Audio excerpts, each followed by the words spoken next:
Welcome to the Château-Roudol airfield in the heart of France, known for its classy ambience and well-preserved historical monuments, for the 28th FAI World Aerobatic Championships 2015, a unique and spectacular aerobatic competition.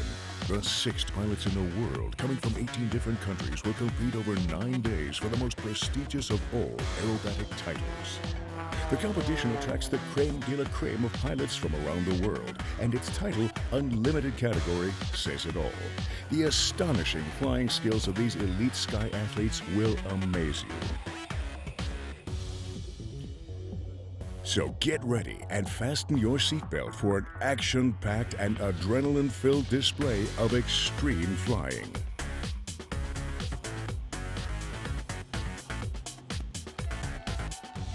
The French Aeronautical Federation and its Vice President Jean-Luc Charon are eager to host the FAI World Aerobatic Championships, as France is one of the key players in this discipline, and because of their unique ambience.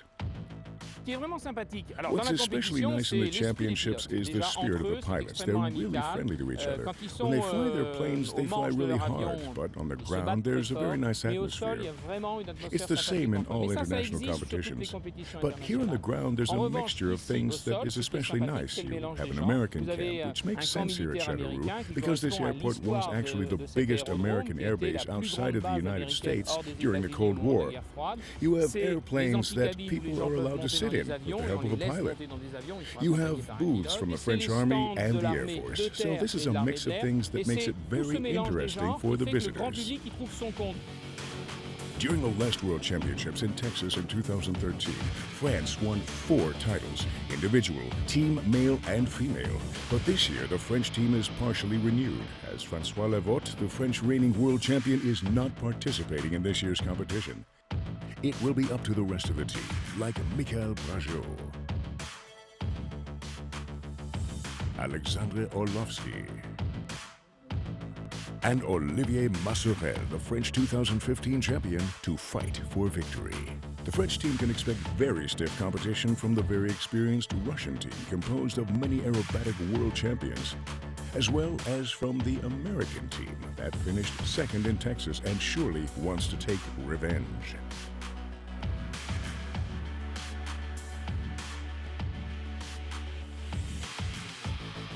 In the individual category, the recently crowned European champion Castor Fantober from Spain is also a favorite, as well as the Russian multiple champion Mikhail Mamistov. Another name to look out for is Gerald Cooper from Great Britain. The number 3 of the last World Championships, is one of the best freestylers in the world and is always a key contender. In the female category, Aude Lemondin, the French defending world champion, will be challenged by Svetlana Kapinana from Russia, who was crowned overall world champion 7 times, and by the American outsider Melissa Pemberton, who finished 4th during last year's World Championships. All these world-class champions are now set to battle and will have to perform the flights of their lives in France if they want to take the FAI World Championship title. Aerobatic competitions are based on the same principle as those of figure skating. The objective is to make a predetermined number of flying maneuvers in front of a jury that rates the performance. The FAI World Championships consist of 3 categories: known, free, and unknown. During the 9 days of the competition, the pilots are scored on each of these categories in up to 4 programs, and the one who gets the highest total score walks away with the world title.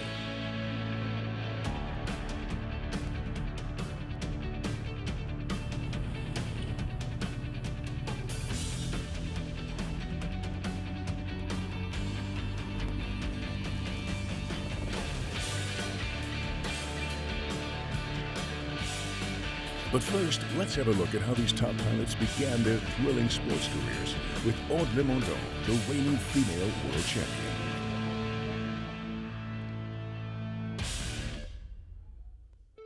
I started to fly in aerobatics for the first time during my airline pilot training in a course called Unusual Positions, to learn how to get out of difficult situations. It's something that I started to discover and which I really liked, and I thought to myself, I'd like to know what aerobatics is exactly. In fact, what I truly loved were the airplanes, and the first time I saw a one-seater aerobatic plane, I knew that's what I wanted to do. It was the plane, the performance, the maneuverability. This year is really special for me for many reasons. My very first competition was at Châteauroux in 2005, and now today in 2015, 10 years later, I return here to Châteauroux to keep the title. So it's really nice. And moreover, Châteauroux is also where I made my first flights with an Airbus, so this place is very significant for me. J'ai fait mes premiers tours de piste en Airbus. Donc voilà, pour moi c'est un terrain qui a une forte symbolique.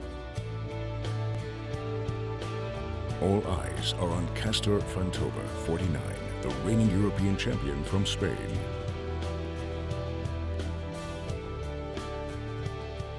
I think every boy has been looking up the sky and say, oh, it would be fantastic if I could fly. No, it was something that was always inside me. For me, the championship is very special because my first international competition out of Spain was in France as well, was in Murray in 2000. So its perspective is absolutely different. I was a rookie there, and here it's 15 years later, no? My goal in this competition, of course, is the maximum. I would love to win, but the other teams, like the French team especially, the American team and the Russian team as well, they are flying very strong, very accurate, so it's going to be difficult. Of course, goal is the maximum, but well, we need a little bit of luck as well.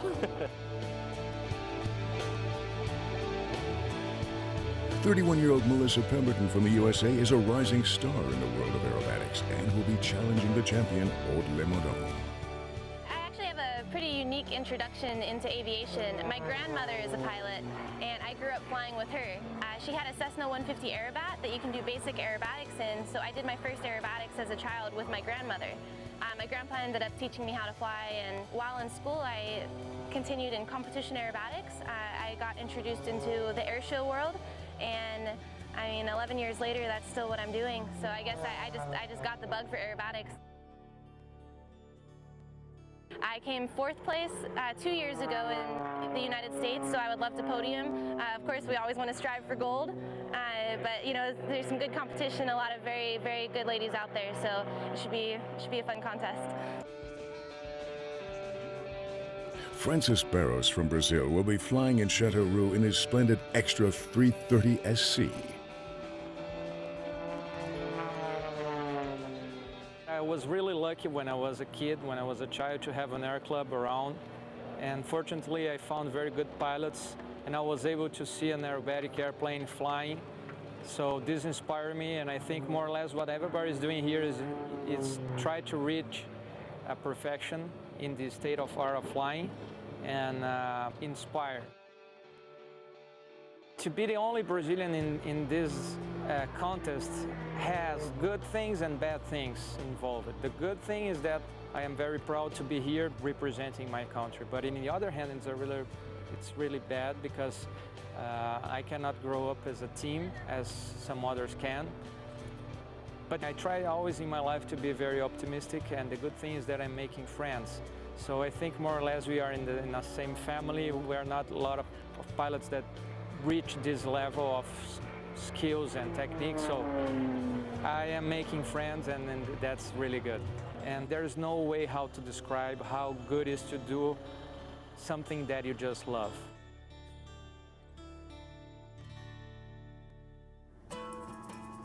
To crown the future world champions this year in Châteauroux, we have 9 international aerobatic judges from different nations, like the coordinating head judge, John Gaillard. The first thing from a chief judge's point of view is safety. Then we worry next about the quality of flying. We've seen some very nice flying. I mean, we do have the top aerobatic pilots in the world. It's World Championship. Even some of the pilots finishing at the very bottom, we decided they could fly again in the next program because basically they were safe.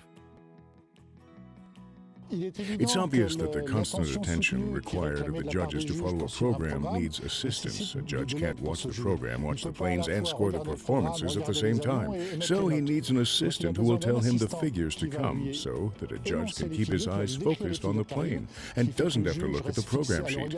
And then there's the secretary, who will record everything that the judge says.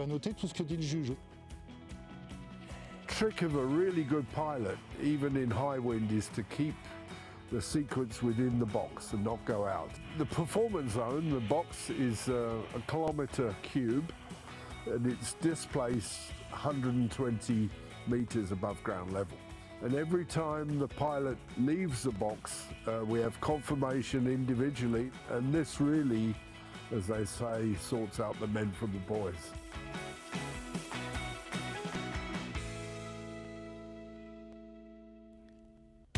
Now, Phase 1 with the known program begins. The fixed program is the same for all pilots and is published 6 months in advance, so the pilots can prepare perfectly. Also known as the Q program for qualifying, this classic flight program is composed of 9 compulsory figures that must be performed in sequence, and it's judged on the precision with which each is completed. The figures are taken from an official catalog that shows the precise form of a maneuver to be flown. Let's watch Czech pilot Peter Kopstein fly his rehearsed sequence. It will be commented by his countryman and Red Bull Air Race pilot Martin Sonko.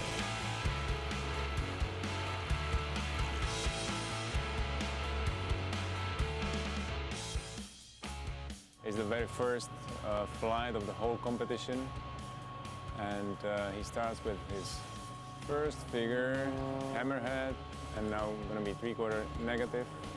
Very nice, precise. A little wobble on at the end of the rotation, but okay. Cocktail slide, 2/4.5. Maybe a little too rush, but precise. It's okay. Tail slide negative. Good one. Yeah. And 1.5, roll. Very good vertical, very good precision. So next figure, 1/4 and 3/4 negative. A little over, but yeah. Maybe 10 degrees over rotated. It's pity, but otherwise very good figure. After the known program comes the free segment, where the pilots have a chance to show off their skills. They choose 9 figures from the catalog. The more daring and accurate a sequence is, the higher the score. This is followed by the most difficult segment of the competition, the free unknown category. 10 countries drawn randomly choose 1 figure each. With these 10 figures, every country designs its own creative sequence, and the pilots choose the one they think they can perform best. The competitors will have to show off their full potential, as they can't train for it beforehand. Memorization, concentration, and a strong sense of anticipation are required.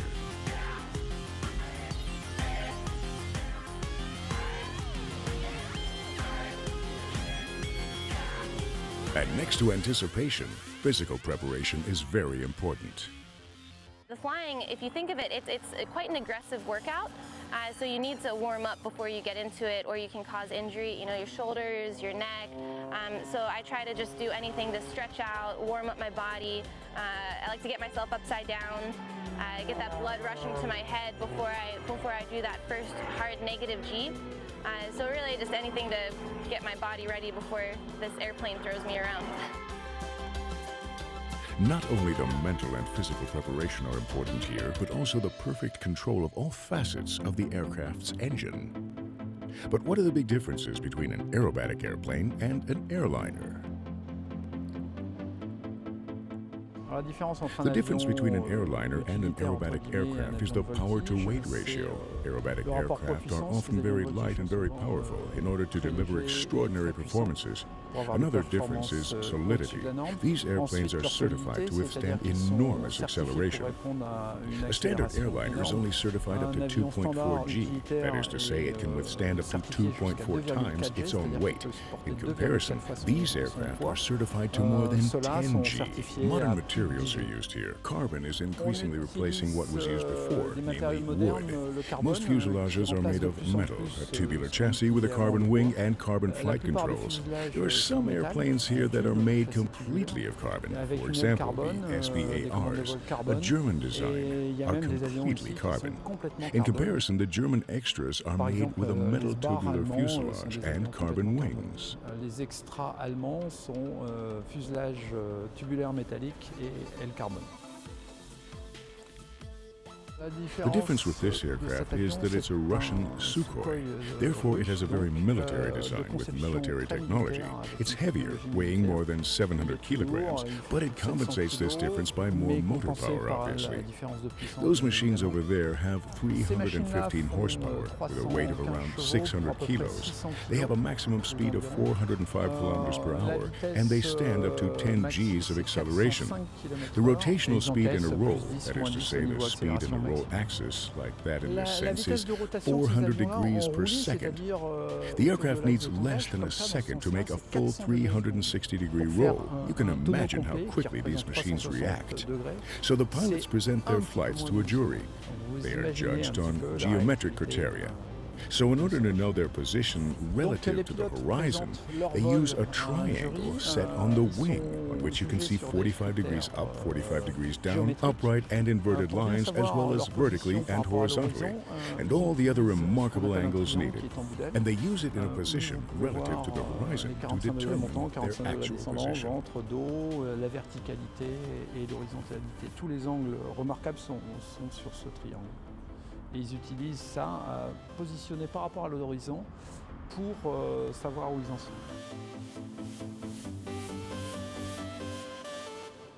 So, what's happening in the competition now? The third program, the Free Unknown, is nearly complete as we see a nice flight from Melissa Pemberton. She made some tiny errors that the judges aren't likely to miss at this level of competition, but the 31-year-old pilot finishes brilliantly in third place in the women's overall ranking.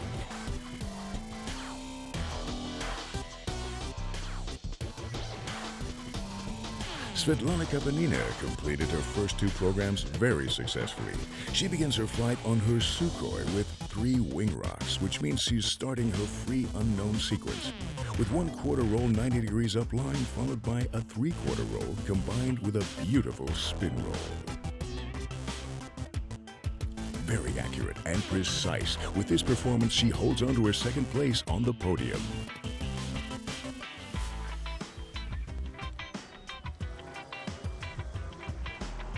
Aude Lemondin already finished first among the women for the first 2 programs. And she's pushing herself and her machine for the Free Unknown flight. Snap roll. Half roll. Like clockwork.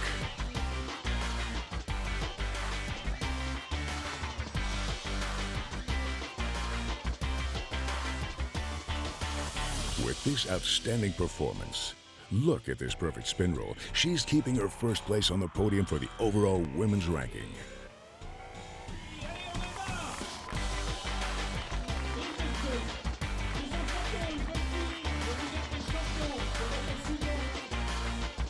And in the men's competition, Castor Fantoba from Spain, flying a magnificent Sukhoi, is getting ready for his Free Unknown sequence. This daredevil pilot will surely fill the skies with amazing figures.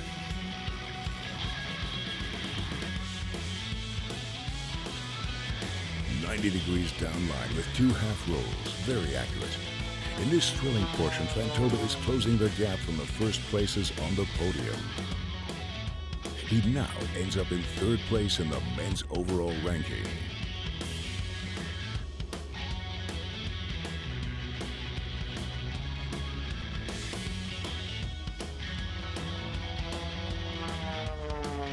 Mikhail Mamistov is a very experienced pilot.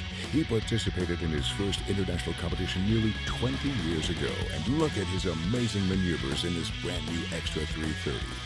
He finished second in the known program and fourth in the free program. A spin roll, a beautiful curve, very precise. With his last program, Mamistov now finishes second in the general ranking.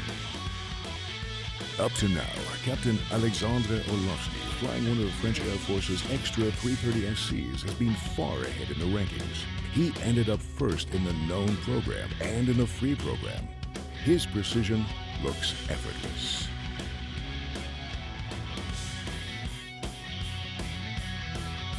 However, he makes a small mistake in his free unknown sequence. The high wind nearly jeopardized his last program, but that's not enough to change the results, and he stays on top of the overall ranking. French military precision at its best.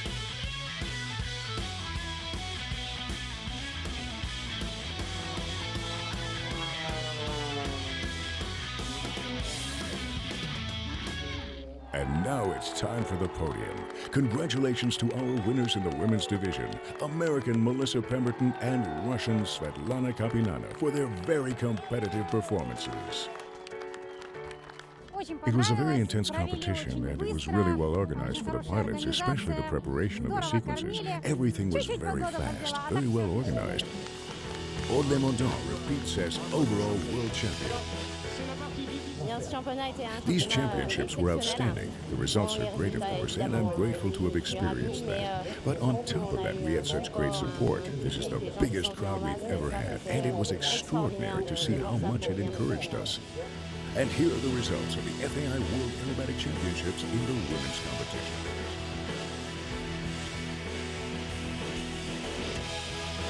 And in the men's category, the winners are...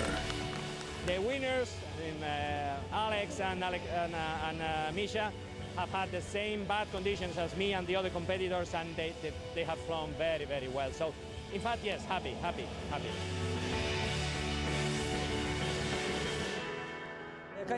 I'm happy, but I'd rather have taken first place. But second is good enough. Of course, I'm pleased with my results. And the new overall world aerobatic champion is the French captain, Orlovsky. I'm very happy with the results and a little surprised because this is my first international competition. It hasn't quite sunk in yet, but I'm extremely happy. And here are the general results for the men. All of our competitors deserve a special mention as they offered us a wonderful, intense, and breathtaking show. And we hope you were as impressed as we were by these amazing FAI World Aerobatics Championships 2015.